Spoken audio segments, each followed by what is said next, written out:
నమస్తే, నేను Prashanth. TDP party 70+ వాళ్ళని ఇప్పుడు మళ్ళీ పార్టీలోకి తీసుకునే అవకాశం ఏమైనా ఉందా అనే విషయాలు అయితే తెలుసుకుందాం. దీని గురించి అయితే మాట్లాడేందుకు ప్రస్తుతం మనతో పాటు సీనియర్ జర్నలిస్ట్ సిఎస్ రావు గారు ఉన్నారు. నమస్తే అండి. నమస్తే. సో తెలుగుదేశం పార్టీ ఇప్పుడు మళ్ళీ 70+ లీడర్స్ ఎవరైతే ఉంటారో వాళ్ళని మళ్ళీ పార్టీలోకి తీసుకునే అవకాశం ఏమైనా ఉందా? ఇప్పుడు రాజకీయ పార్టీలు ఏవైనా సరే కొత్త రక్తాన్ని ఎక్కించాలి అనుకుంటాయి. సీనియర్స్ ఉన్నంత వరకే వాళ్ళకి గౌరవిస్తారు.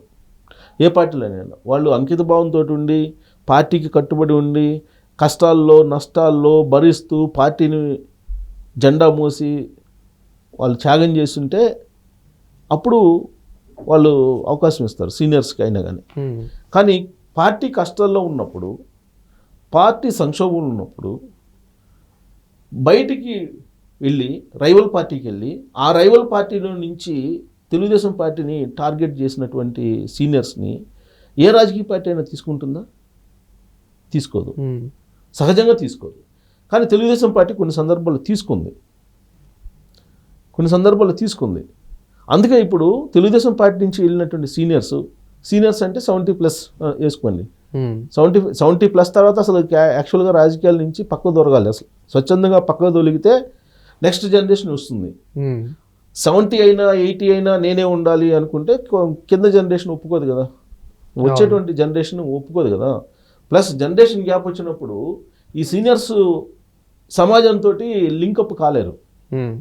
ఆధునిక సమాజంతో వాళ్ళ వేవ్ లెంత్ కూడా కలిసే అవకాశం ఉండదు. వెరీ రేరు. ఇప్పుడు చంద్రబాబు నాయుడు గారు ఇప్పుడున్నటువంటి ఆధునిక సమాజంతో కూడా ఆయన వేవ్ లెంత్ కలుస్తుందని అంటే ఆయన ఒక ప్రత్యేకంగా తీసుకోవాలి ఆయన్ని. కారణం ఏంటంటే ఆయన ఇప్పటికీ ఆలోచనలన్నీ కూడా యంగ్స్టర్ చేసినట్టు చేస్తుంటారు. వెరీ రేర్ కేసుల్లోనే ఇలాంటి వాళ్ళు ఉంటారు కొంతమంది. ఇప్పుడు నరేంద్ర మోడీ గారు ఉన్నారు, ఆయన అంతే ఆధునిక ప్రపంచాన్ని అందిపుచ్చుకొని నేటి తరానికి లింకప్ అవుతున్నారు. కానీ అందరూ అలా ఉండరు, అందరూ అలా ఉండేటువంటి అవకాశం లేదు. సో అలా ఉండనటువంటి వాళ్ళని పార్టీలు ఎందుకు మోస్తాయి? వాళ్ళని తీసుకొచ్చుకొని పార్టీలో పెట్టుకొని లేని సమస్యలను అయితే కొని తెచ్చుకోదుగా. పైగా ఇప్పుడు తెలుగుదేశం పార్టీ అధికారంలో ఉంది, కూటమి ప్రభుత్వం అధికారంలో ఉంది. జనసేన పార్టీ 100% స్ట్రైక్ రేట్తో గెలిచింది, తెలుగుదేశం పార్టీ 93% స్ట్రైక్ రేట్ తోటి గెలిచింది. మరి ఇలాంటి సందర్భంలో ఉన్నటువంటి వాళ్ళకే న్యాయం చేయలేకపోతున్నారు. కూటమిలో ఉన్నటువంటి లీడర్లకే పోస్టులు ఇచ్చేటువంటి దాంట్లో కూడా రకరకాల ఈక్వేషన్స్ తోటి చాలామందికి పదవులు ఇవ్వలేకపోతున్నారు. చాలామంది పార్టీల కోసం త్యాగం చేసినటువంటి వాళ్ళు ఉన్నారు. 2019 నుంచి 2024 మధ్యలో అధికారంలో ఉన్నప్పుడు ఎవరైనా వస్తారు, ఎవరైనా రావాలనుకుంటారు అధికారంలో ఉన్నటువంటి పార్టీకి. ప్రత్యేకించి బిజినెస్ పీపుల్ రాజకీయాల్లో ఉన్నటువంటి వాళ్ళు పార్టీలకి కట్టుబడి ఉండరు. వాళ్ళు ఏ పార్టీ అధికారంలో ఉంటే ఆ పార్టీలోకి వెళ్ళిపోతారు. అధికారంలో రాగానే మళ్ళీ అధికారంలో వచ్చినటువంటి పార్టీకి జొరబడాలి అని చెప్పి ప్రయత్నం చేస్తూ ఉంటారు. అది వ్యాపారాల నుంచి రాజకీయాల్లోకి వచ్చినటువంటి వాళ్ళకు ఉండేటువంటి ఒక ఆలోచన. వాళ్ళకేం ఏ పార్టీ అనేది ఈ పార్టీ ఆ పార్టీ అనేది ఏమి ఉండదు. అసలు పార్టీ భావజాలాలతో సంబంధం లేదు. వాళ్ళ భావజాలమే బిజినెస్, అంతే. ఆ బిజినెస్ ఎక్కడ జరిగితే అక్కడికి వెళ్ళిపోతారు.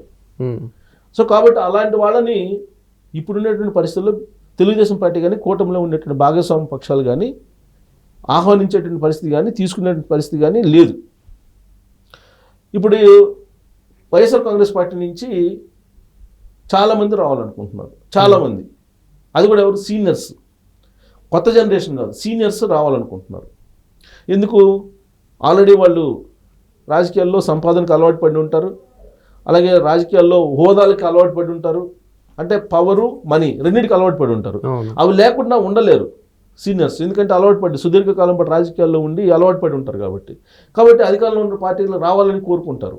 అందుకే వాళ్ళకి డోర్స్ క్లోజ్ చేసింది. ఇప్పుడు కూటమి పార్టీలు డోర్స్ క్లోజ్ చేసాయి. డోర్స్ క్లోజ్ చేసినటువంటి క్రమంలో ఇప్పుడు ఎవరైనా రావాలనుకుంటుంటే కనుక తీసుకునే పరిస్థితి లేదు. ఎవరో ఒకళ్ళిద్దరు తీసుకోవడానికి ఎన్నికల ముందు కొంతమందిని తీసుకున్నారు, కానీ ఎన్నికలు అయిపోయిన తర్వాత కూడా ఒకళ్ళిద్దరిని తీసుకున్నారు. ఎందుకు ప్రయత్నం చేస్తున్నారంటే వైఎస్ఆర్ కాంగ్రెస్ పార్టీలో ఉన్నటువంటి వాళ్ళు తెలుగుదేశం పార్టీలో ఆ పార్టీకి ఎంత అన్యాయం చేసినా కానీ మళ్ళీ తీసుకుంటారు అనేటువంటి భావన ఆ పార్టీ మీద ఉంది. ప్రత్యేకించి చంద్రబాబు గారి మీద ఉంది. చంద్రబాబు నాయుడు గారిని వ్యక్తిగతంగా విమర్శించినటువంటి వాళ్ళు, బాడీ షేమింగ్ చేసినటువంటి వాళ్ళు కూడా ఉన్నారు వైఎస్ఆర్ కాంగ్రెస్ పార్టీలో ఉండేటువంటి వాళ్ళు. వాళ్ళని పార్టీలో తీసుకున్నారు. 2014-19 మధ్యలో అధికారంలో ఉన్నప్పుడు వైఎస్ఆర్ కాంగ్రెస్ పార్టీ నుంచి వస్తే తీసుకున్నారు. తీసుకొని వాళ్ళకి ఎమ్మెల్సీ పదవులు కూడా ఇచ్చారు.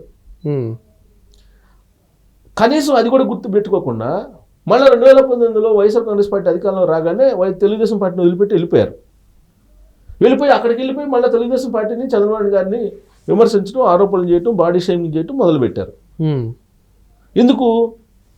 తెలుగుదేశం పార్టీలో వ్యతిరేకించి వెళ్ళి తిట్టినప్పటికీ కూడా మళ్ళీ తెలుగుదేశం పార్టీ తీసుకుంటుంది అనేటువంటి ఒపీనియన్ తెలుగుదేశం పార్టీ మీద ఉంది చాలా కాలంగా.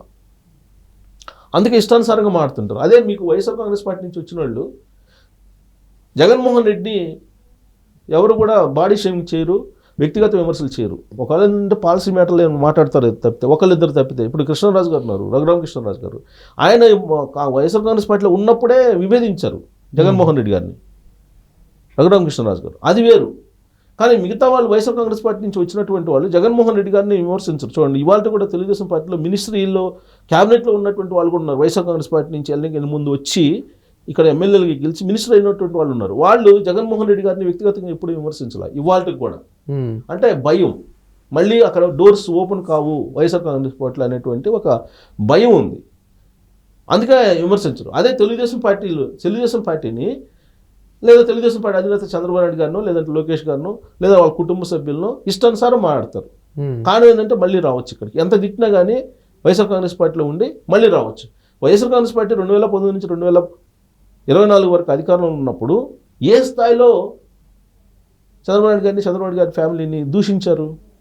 వాళ్ళు తెలుగుదేశం పార్టీలో ఉన్నారు కదా, అంటే ఎన్నికల ముందు వచ్చారు కాబట్టి ఓకే. ఎన్నికలు అయిపోయిన తర్వాత కూడా ఒకళ్ళు ఇద్దరు వచ్చారు. ఇప్పుడు మళ్ళా కొంతమంది ట్రై చేస్తున్నారు. ఇప్పుడు విచిత్రమైన పరిణామం ఏంటంటే తెలుగుదేశం పార్టీకి తొలి నుంచి ఉన్నటువంటి వాళ్ళుగా చెప్పుకుంటున్నారు కొంతమంది. చెప్పుకొని మేము మళ్ళీ తెలుగుదేశం రావాలని, ఎవరు 70+ ఉండేటువంటి వాళ్ళు.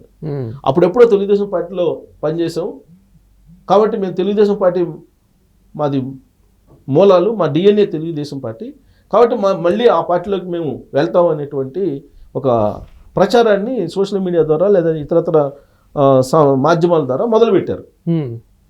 కానీ గతానికి ఇప్పటికి తెలుగుదేశం పార్టీలో మార్పు వచ్చిందనే సంగతి వాళ్ళకి అర్థం కావట్లా. ఓకే. ఎందుకనంటే లోకేష్ గారు ఇప్పుడు లీడ్ చేస్తున్నారు. మహానాడులో, రేపు రాబోయే మహానాడులో, మేలో మహానాడులో కీలకమైనటువంటి నిర్ణయాలు తీసుకోబోతున్నారు. ఆ నిర్ణయాల్లో మొత్తం పార్టీ పగ్గాల్ని కంప్లీట్గా అఫీషియల్గా లోకేష్ గారే టేకప్ చేసే అవకాశాలు కూడా ఉన్నాయని చెప్పి తెలుస్తుంది. అదే జరిగితే కనుక ఈ కురు వృద్ధులు ఎవరైతే ఉన్నారో సీనియర్స్, పార్టీ నుంచి వెళ్ళిపోయినటువంటి వాళ్ళు, మళ్ళీ వాళ్ళని రీఎంట్రీ అనేది ఉండదు. శాశ్వతంగా వాళ్ళకి డోర్స్ క్లోజ్ అయ్యే ఉంటుంది. ఒకవేళ పార్టీలోకి రావాలనుకున్నా కానీ ఏ పదవులు ఆశించకుండా పార్టీ పరంగా ఏదైనా సలహాలు సూచనలు ఇవ్వడానికి, ఏదన్నా బ్యాక్ ఎండ్లో ఏదైనా ఉపయోగించుకోవడానికి, లేదంటే బ్యాక్ ఎండ్లో ఉపయోగపడతామంటే ఏదన్నా అవకాశం ఇస్తారేమో. కానీ అది కూడా ఇవ్వకపోవచ్చు లోకేష్ గారి వ్యూ ప్రకారం. లోకేష్ గారు వ్యూ ఏంటి? కొత్త రక్తం ఎక్కించాలి. 83లో ఏ విధంగా అయితే పార్టీ వచ్చిందో అదే తరహాలో మళ్ళీ దాన్ని రివ్యాంప్ చేయాలి అనుకుంటున్నారు. కొత్త రక్తం ఎక్కించాలంటున్నారు. సీనియర్స్ని క్రమంగా 83 బ్యాచ్ని అందరినీ బయటికి పంపించాలని చెప్పేసి అనుకుంటున్నారు. ప్రాధాన్యత తగ్గించాలనుకుంటున్నారు. బ్యాక్ ఎండ్లో ఉంచాలని అనుకుంటున్నారు. అందుకే యనమల రామకృష్ణ గారికి మళ్ళీ ఎమ్మెల్సీ కూడా ఇవ్వలేదు కదా. ఇప్పుడు మొన్న యాక్చువల్గా ఎమ్మెల్సీ ఇవ్వాలి యనమల రామకృష్ణ గారికి. ఎందుకంటే ఆయన ఎప్పుడు తెలుగుదేశం పార్టీలో 83 నుంచి పదవుల్లో ఉంటూనే ఉన్నాడు. అధికారంలో ఉంటే మినిస్టరు పార్టీ, అధికారంలో లేకపోతే పిఎస్సీనో లేకపోతే ఏదో రకంగా క్యాబినెట్ హోదా ఉన్నటువంటి పోస్టుల్లోనే ఉండేవాళ్ళు ఆయన. సో కాబట్టి ఈసారి అవకాశం లేదు, పక్కన పెట్టేశారు. అలాగే సీనియర్స్ ఎవరైతే ఉన్నారు 70+ వాళ్ళు పక్క పార్టీలోకి, సొంత పార్టీలో ఉన్నా వాళ్ళు బ్యాక్ ఎండ్లో పనిచేయాల్సిందే. పక్క పార్టీ నుంచి రావాలంటే వాళ్ళకి డోర్స్ పర్మనెంట్గా క్లోజ్ చేశారు. దాంతో ఏం చేస్తున్నారు, ఇప్పుడు జనసేన పార్టీలోకి వెళ్ళాలని ప్రయత్నం చేస్తున్నారు. జనసేన పార్టీలోకి వెళ్ళాలని ట్రై చేస్తుంటే జనసేనలో కూడా పవన్ కళ్యాణ్ గారు చాలా సీరియస్గా స్క్రూటినీ చేస్తున్నారు. అసలు వీళ్ళ వల్ల ఉపయోగం ఉందా లేదా, మనకి వీళ్ళు వచ్చినందువల్ల నష్టమా లాభమా అనేది బేరేజ్ వేసుకుంటున్నారు. బేరేజ్ వేసుకొని ఆయన కూడా సీనియర్స్ని ఎంటర్టైన్ చేయట్లేదు. సీనియర్ 70+ వాళ్ళని ఎంటర్టైన్ చేయట్లేదు. ఎందుకంటే 70+ వాళ్ళు పార్టీలో తీసుకుంటే వాళ్ళ పిల్లలకి టికెట్లు ఏమని చెప్పి అడుగుతారు రేపు. ఇప్పుడు వీళ్ళకి లేదన్నా కానీ మీ వయసు మీరిపోయింది మీకు, కాబట్టి మీకు లేదని చెప్పినా కానీ వాళ్ళ పిల్లలకి మళ్ళీ అడుగుతారు టికెట్స్. అందుకని చెప్పి అక్కడ కూడా డోర్స్ క్లోజ్ చేస్తున్నారు. ఇంక ఉండేటువంటి ఆప్షన్ ఏంటి?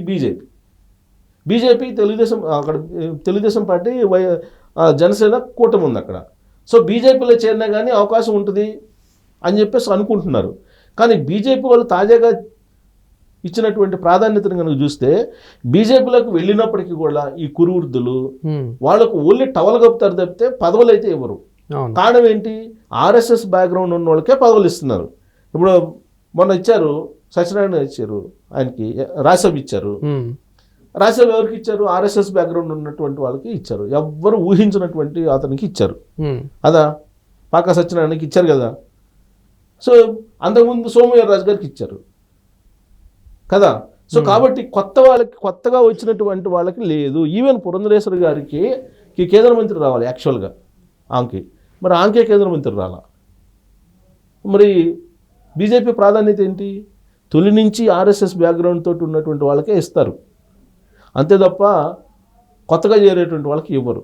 ఆ పార్టీలో చేరిన ఒకటి, చేరకపోయిన ఒకటి సీనియర్స్.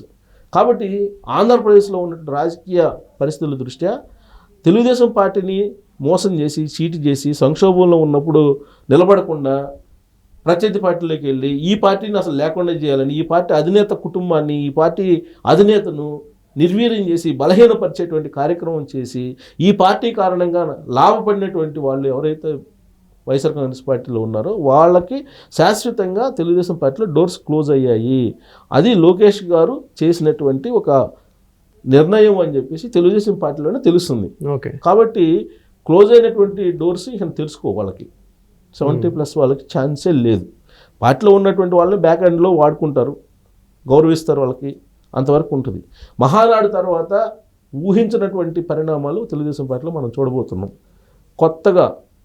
కొత్త రక్తంతో, కొత్త ఉత్సాహంతో తెలుగుదేశం పార్టీని మనం చూడబోతున్నాం. రేపు మేలో జరిగే మహానాడు ఉంది. ఈ మహానాడు తర్వాత జరిగేటువంటి పరిణామాలు దాదాపు ఎవరు ఊహించినటువంటి పరిణామాలు జరగబోతున్నాయి. తెలుగుదేశం పార్టీ పూర్తి స్థాయిలో లోకేష్ గారి పగ్గాలు చేపట్టబడుతున్నారు. పూర్తి స్థాయిలో లోకేష్ గారి ఆధ్వర్యంలోకి వెళ్ళబోతుందని చెప్పి వినిపిస్తుంది. అదే జరిగితే కనుక ఇలాంటి వాళ్ళకి ఎవరికి ఈ సీనియర్స్కి 70+ సీనియర్స్ ఎవరైతే ఉన్నారో, ఇప్పుడు ఆల్రెడీ ప్రకాశం జిల్లాలో ఒక ఇద్దరు ట్రై చేస్తున్నారు వీళ్ళు. ఆ ఇద్దరికి డోర్స్ క్లోజ్ అయ్యాయి శాశ్వతంగా. ఎందుకంటే ఒక ఆయన బిజినెస్ మ్యాన్, ఆయనేమో కొన్ని కోట్ల రూపాయలు సంపాదించుకున్నాడు తెలుగుదేశం పార్టీని ఉపయోగించుకొని, మినిస్టర్ పదవిని కూడా అనుభవించాడు. రాజకీయంగా ఆయనకి నేపథ్యం లేకపోయినప్పటికి కూడా తెలుగుదేశం పార్టీ అతను ప్రాధాన్యత ఇచ్చింది. ఆయన ఏం చేశాడు? జగన్మోహన్ రెడ్డి గారితో వెళ్ళారు. ఇంకొక ఆయనేమో తెలుగుదేశం పార్టీకి డిఎన్ఏ అంటుంటారు, ఆయన డిఎన్ఏ కాంగ్రెస్. ఆయన ఏంటి ఇప్పుడు వాళ్ళ అబ్బాయి కోసం తెలుగుదేశం పార్టీలో రావాలనుకుంటున్నాడు. సో అది కూడా సాధ్యం కాదు. సో ఇంకొక అతనేమో నా డిఎన్ఏ తెలుగుదేశం పార్టీ అని చెప్తుంటారు. ఇప్పుడు ఆయన్ని తెలుగుదేశం పార్టీలో రావాలనుకుంటున్నారు. ఆయన వస్తే వాళ్ళ అబ్బాయికి టికెట్ నెక్స్ట్ ఎలక్షన్లో తీసుకోవాలనేది ఆయన ప్రయత్నం. ఆయన ఏం ఆలోచిస్తున్నాడు అనేది లోకేష్ గారికి తెలుసు. లోకేష్ గారికి ఆయన మీద పెద్ద గుడ్విల్ లేదు. సో కాబట్టి ఎవరైతే ప్రయత్నం చేస్తున్నారో వాళ్ళిద్దరే కాదు, రాష్ట్రంలో చాలామంది తెలుగుదేశం పార్టీలోకి రావాలని సీనియర్స్ చాలామంది ప్రయత్నం చేస్తున్నారు. వాళ్ళకి అవకాశం లేకపోవచ్చు అనేది తెలుగుదేశం పార్టీలో జరుగుతున్నటువంటి చర్చ. Thank you sir. Thank you.